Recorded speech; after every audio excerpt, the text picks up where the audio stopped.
All right, well, again, thank you for joining us this morning. This is our agenda for the day. We should be able to finish in less than an hour.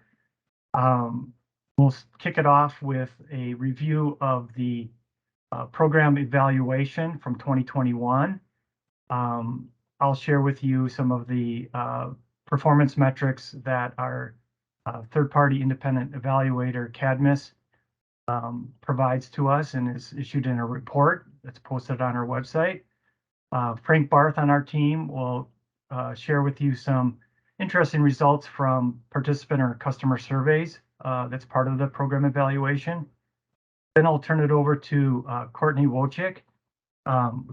Courtney is our energy programs portfolio manager.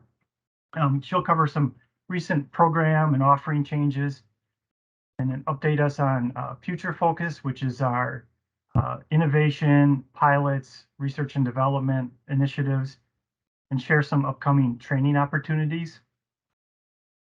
Our Director of Marketing, Chris Schultz-Biechner, will let us know about some statewide focus marketing initiatives, some current promotions, and our annual Energy Efficiency Excellence Awards, an update on those awards.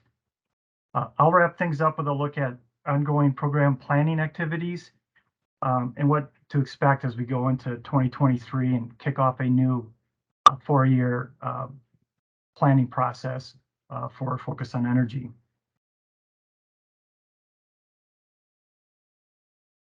So 2021 evaluation highlights.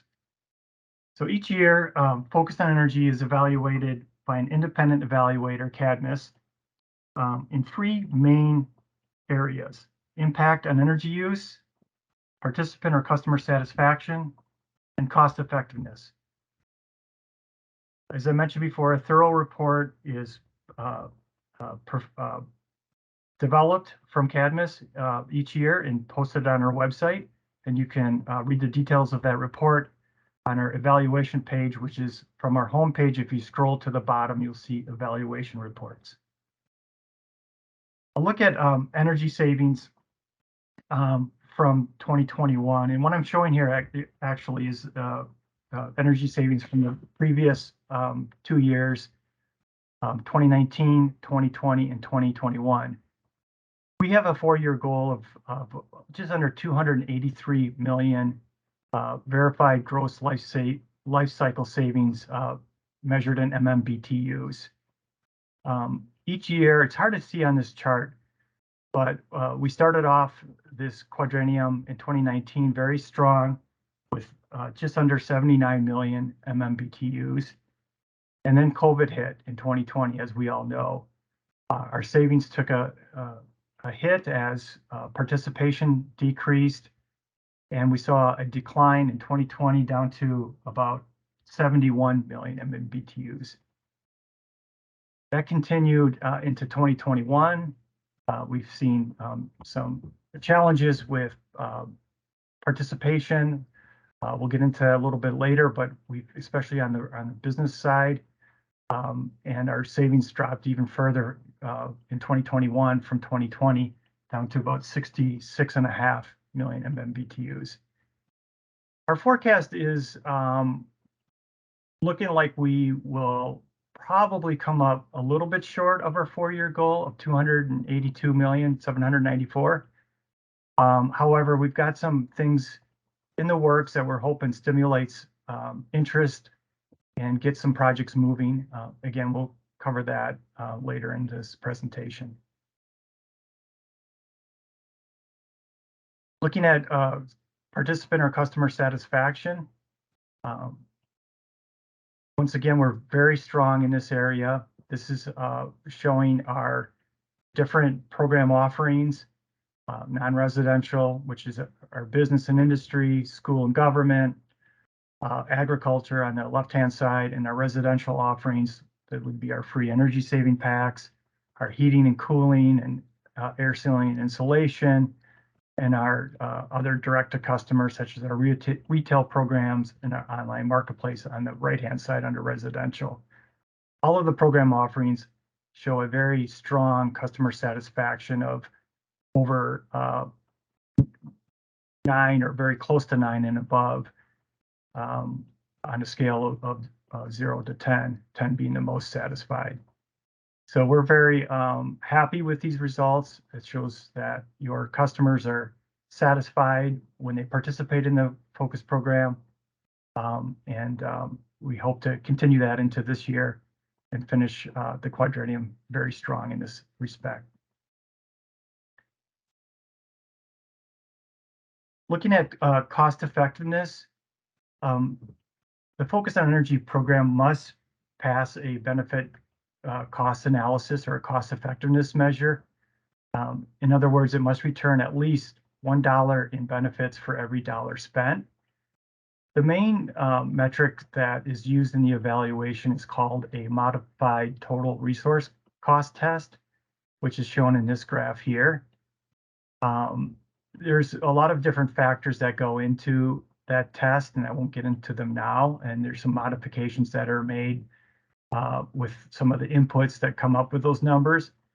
But in general, what it shows is that the benefits of the program outweigh the costs. The benefits being the avoided energy cost of participating and saving energy. That's avoided cost of generation, transmission, and distribution, and also emissions reductions. So those are all factored in the benefits. The costs are everything that the program needs to deliver the program, the offerings to your customers, the administrative costs, the delivery costs, and also what your customers paying in addition for energy saving measures. Energy saving products are usually more expensive than ones that are not as energy efficient. So there's an additional cost that's not covered completely by the focus incentives. So that will be in the cost side. The story here is the program is very cost effective. It returns about $2.35 this last year in every dollar spent according to the modified total resource cost. But if you factor in economic benefits, which is job creations from the investment that Focus makes, the disposable income that your customers have from saving on their utility bills, the total economic benefits included into the total resource cost comes out to a figure of $4.14 for every dollar invested.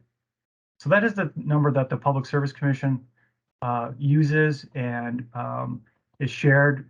If you're an investor-owned utility, there's a requirement that you provide information about the cost effectiveness of the focus program to your customers annually. That's the number that was shared out to you from the Public Service Commission for that directive.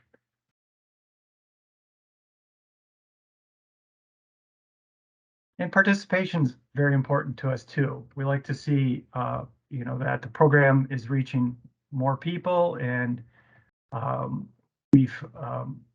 our offerings have grown over the years. We've seen a significant jump in participation from 2019 to 2020. And if you recall, I think in previous presentations, we talked a little bit about the interest from your customers when COVID hit, as they were staying at home from work. There was more online activity. We were really able to promote some of those offerings that we provide through our online marketplace or ordering online for free energy saving packs. A lot of that was done in collaboration with you and promoting those offerings to your customers. So we saw a relatively, on the residential side, an uptick in participation from 2019 to 2020. However, on the non-residential side, we saw, the COVID really impact the participation from our business and industrial customers. And again, we're continuing to see that into 2021. We've had not only the COVID, but the supply chain issues and the labor force challenges that are really delaying projects. Some of our larger projects are put on hold. So those are things that we need to pay attention to and try to address as we go forward. The other impact from 2020 into 2021 is we discontinued the appliance recycling program. In the past, we usually averaged 5,000 to 6,000 customers, residential customers that participated in appliance recycling. So that was impacted our total participation for 2021.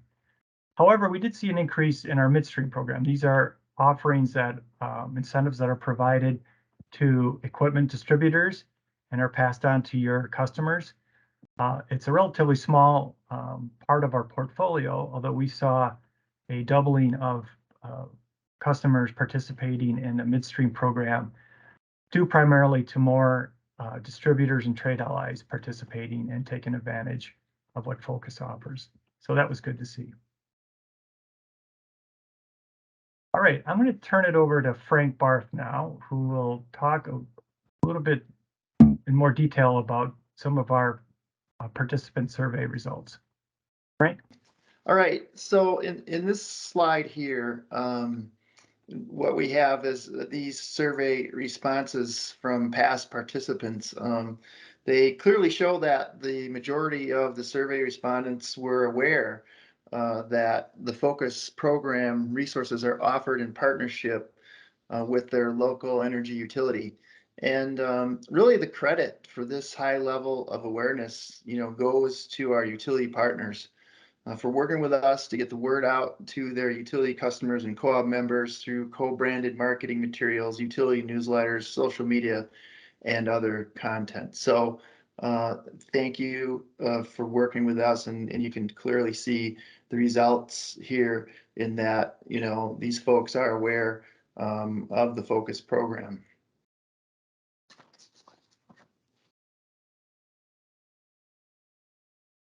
So this graph, it illustrates how the Focus offerings have impacted participants' opinions of their utility. So as you can see, a clear majority of the respondents indicated that their opinion of their utility is much more or somewhat more favorable as a result of their experience with the Focus program. So there's no doubt that there is likely a correlation between this and the high customer satisfaction levels that you saw in a previous slide. I'd also like to point out that what appears to be a higher percentage of respondents in the much less favorable category for the new construction whole building program, that's due to a very small sample size of respondents compared to the other categories. So we really want to thank our utility partners for their efforts to help us connect their customers with the resources offered by the Focus program. We could not achieve these high levels of awareness and satisfaction without them. So thank you. Great. Thanks, Frank. All right. Now I'll turn it over to Courtney Wojcik, who will cover the program updates. Thank you, Matt. I'm Courtney Wojcik, Energy Portfolio Manager for Focus. So I wanted to start today by introducing Mike Plunkett. He is the new Business Portfolio Manager for our team, for Focus, I should say. Mike previously actually worked on the Focus on Energy program back in 2009. He oversaw the multifamily programs for Focus. He's also overseen several other energy efficiency programs across the Midwest, and most recently, he was a facilities director for a large water park in the Dells, where he oversaw energy efficiency related projects for their facilities. So we're really excited to have Mike on board, and I'm looking forward to many of you having the chance to meet Mike in the future. Excuse me. With that being said, I wanted to briefly take a moment to talk about some of the updates that are happening specifically on the business program. The first being the extension of the custom incentive bonus, which provides an additional incentives for kWh and therm savings for projects that are pre-approved in December 31st, 2022 and installed by November 30th of next year. And then we've also got the increased project assessment incentive that's available through the end of the year as well. Additional information on both of those offerings can be found, excuse me, on the Focus on Energy website. We've also got 2 new additional offerings launching July 5th. The first is a market relief bonus. The market relief bonus is launching July 5th. That is in reaction to some of the supply chain issues that we've heard about. Not only are customers having difficulties affording energy efficient equipment, but they're also having some challenges securing it. So we're hopeful that this bonus will allow us to support those customers and make some of those energy efficiency projects happen. The bonus will be available on prescriptive incentives for existing building projects only, and the incentive will be a 25% bonus on the base incentive amount offered by Focus, plus a plan ahead bonus of 10%. That will require a reservation code, which will have a form stack that will be available on the Focus website for July 5th. Those projects must be complete and submitted by December 2nd. 2022. So we are really trying to motivate customers to be able to work through some of those projects yet this year. We've also got some additional incentives coming for compressed air and steam trap projects. Customers who work with a Focus on Energy advisor to coordinate an on-site energy visit between now and the end of the year would qualify for double the incentives for any studies and repairs completed after the fact, as well as being eligible for some additional incentives for other opportunities that they would implement within 90 days of that visit. That would allow them to receive up to 90% of those project costs. Are there any questions on the business update items that I covered here? If not, I'll move on over to residential. Okay. For the residential side, we've got some increased incentives through geothermal heat pumps. That is now $1,000. And then we have some additional bonuses that are already available, $500 for the dual fuel heat pumps as well as geothermal heat pumps. Plus we've got a 30 cent per square foot of conditioned attic space bonus for multifamily insulation and air sealing. That's available through the end of the year. I should say all of those bonuses are available through the end of the year. We've also got some new products that are launching. We've got connected bulbs that are available through our pop-up, as well as the Focus online marketplace. Then we've got the pin-based MR16 bulbs available through online marketplace. And we are planning to do a limited time offering around Labor Day for air purifiers, which would be available on the online marketplace as well.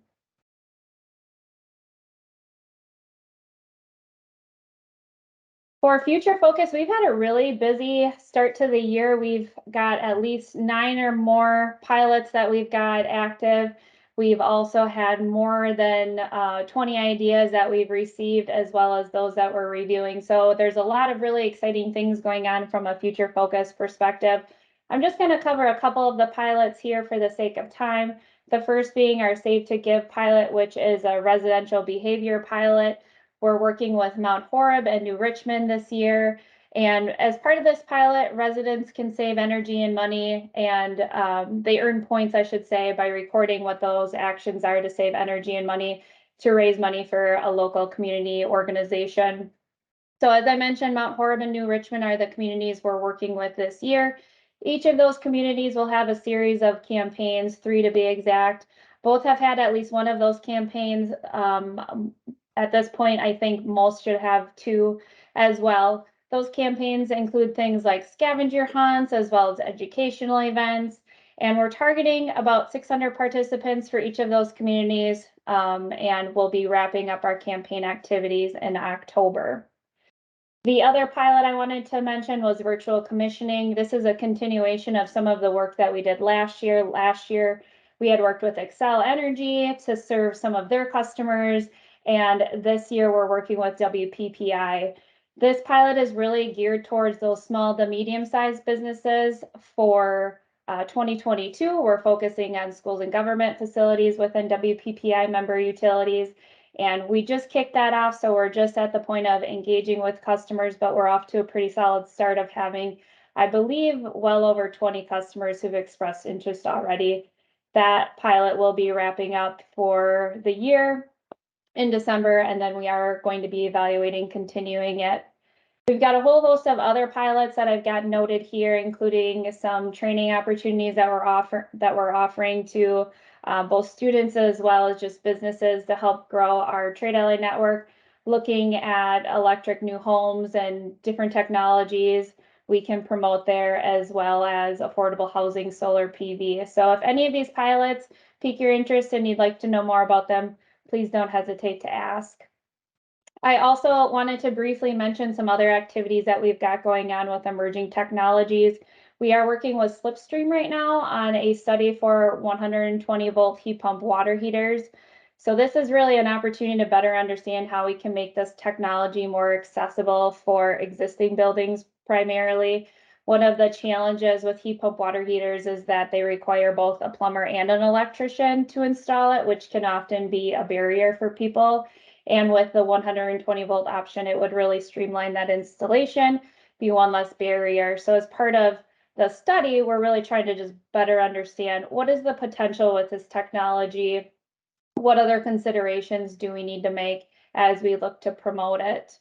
We're also working with Slipstream to develop a guide to help customers navigate heat pumps for space heating and cooling applications as well. There's obviously a lot of buzz about heat pumps in general, and really trying to provide that advice and insight to support customers who are further investigating how they could apply that technology in their homes.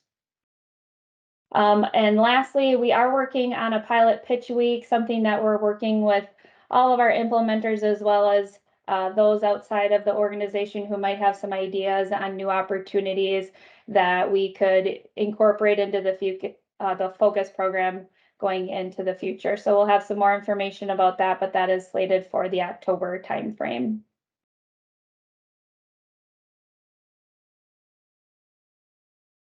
And then lastly, we've got some live webinars that we've got upcoming. We've got a handful of those in August. Most notably, we've got the building operator certification level 1 that's starting in August, and that runs through November. That is a multi-session webinar, and that's always a great class for those of you who are interested and haven't taken advantage of it.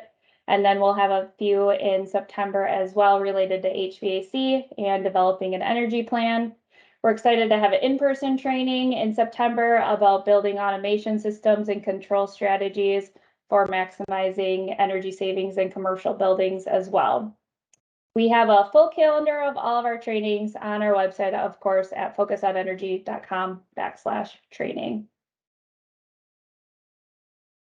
And with that, if there's no questions for me, I will turn it over to Chris to talk about marketing and public relations.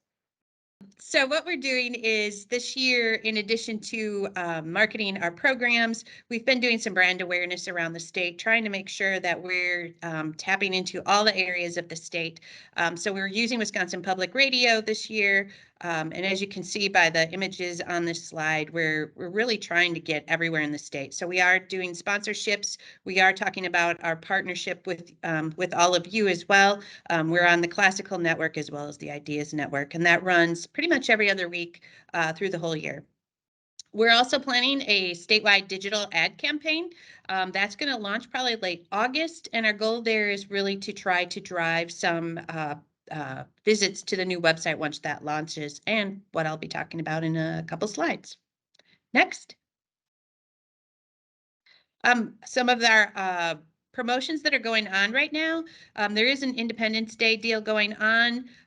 There's also an air purifier promotion that's coming up. I believe Courtney talked about that. Matt and Frank are really good about making sure that any of these pieces of information are shared in the monthly newsletter. So if you're not receiving that, please let us know. But we do try to share some of our social media posts and things like that, so you're aware and can also share that through your channels. Next.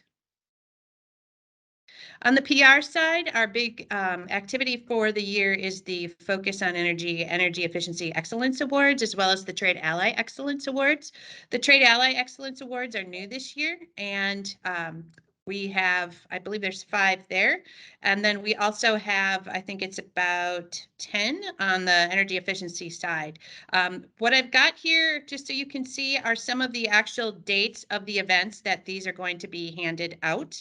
Right now we're working through finalizing those dates for everything. So if you're interested in participating, please let Matt or Frank know.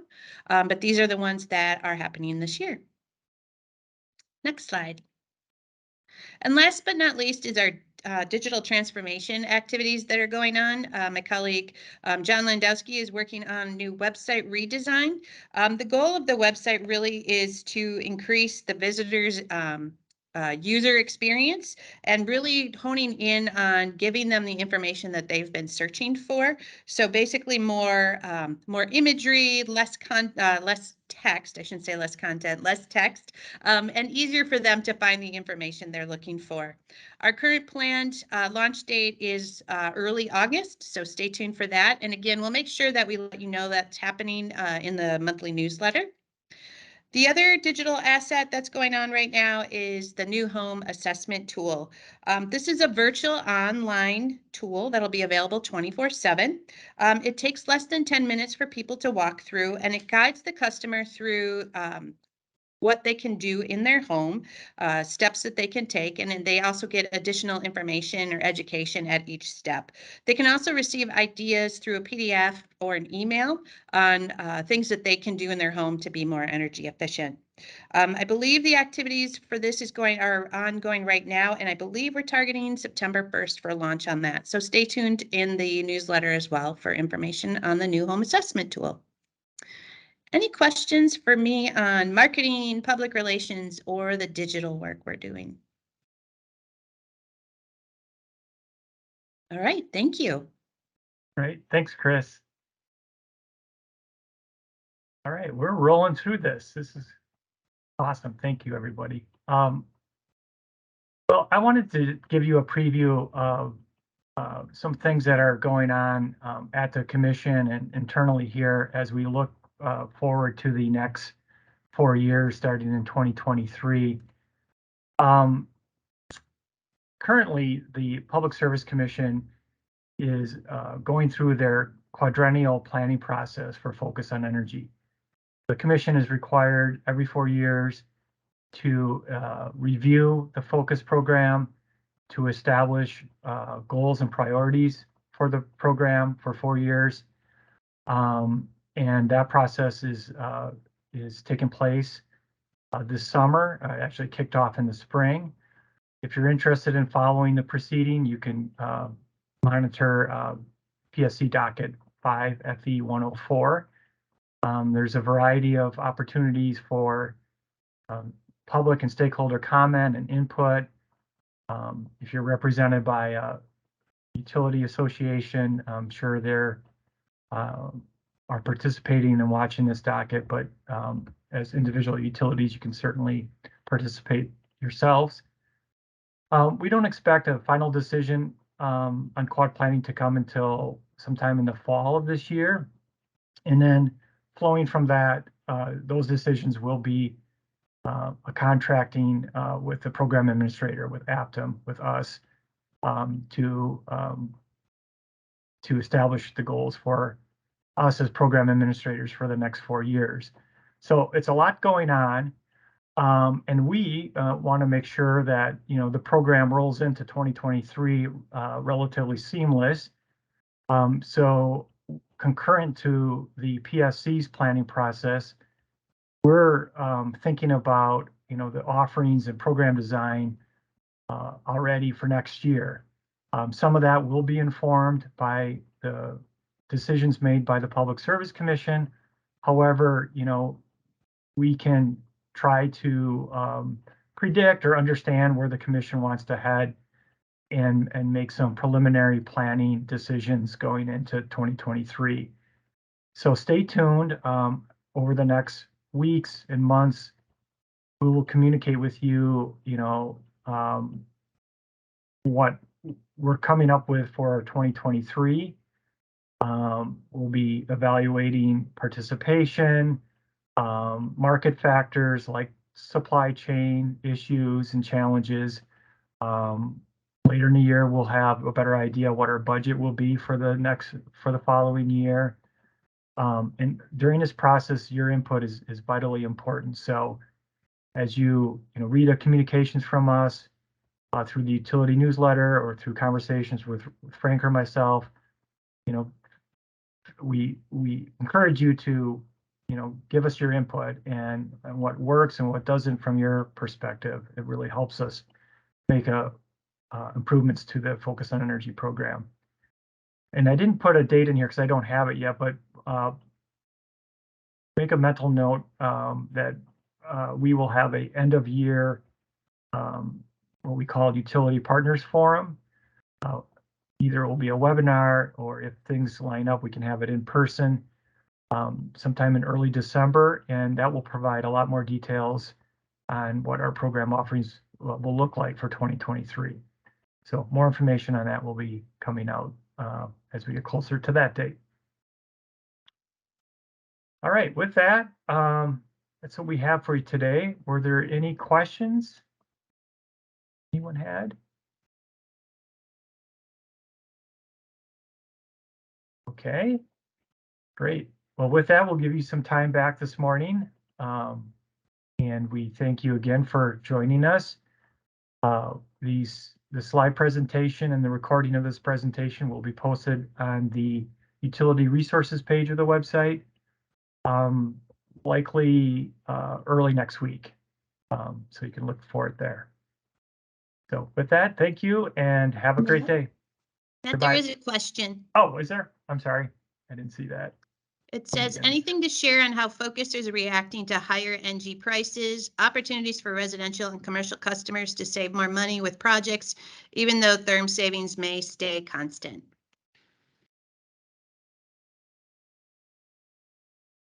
Sure. I don't know if Courtney, do you want to, some of those initiatives that you shared to address, the market conditions, certainly something that we're looking at. Do you have anything else, Courtney, to say on that? Yeah, I think that's a good question. I think one of the things we're looking at is, particularly on the industrial side, we are looking at how we can support some of the larger scale projects and even smaller scale, and helping customers uncover energy saving opportunities through our project assessments. We're also looking to promote more just comprehensive energy assessments through strategic energy management. So those are just some of the other ways we're helping customers respond to the increasing natural gas prices, is through helping them identify other opportunities through those mechanisms, in addition to the bonuses that I'd mentioned as well. So those are just some of the things that came to mind, at least on the business side.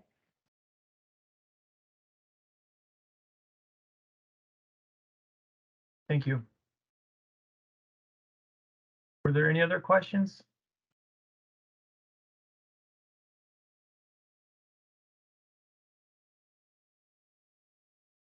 Okay, well, great. Well, thanks everybody. Really appreciate you joining us this morning. If you have any questions, just let us know. We'll talk to you soon. Bye.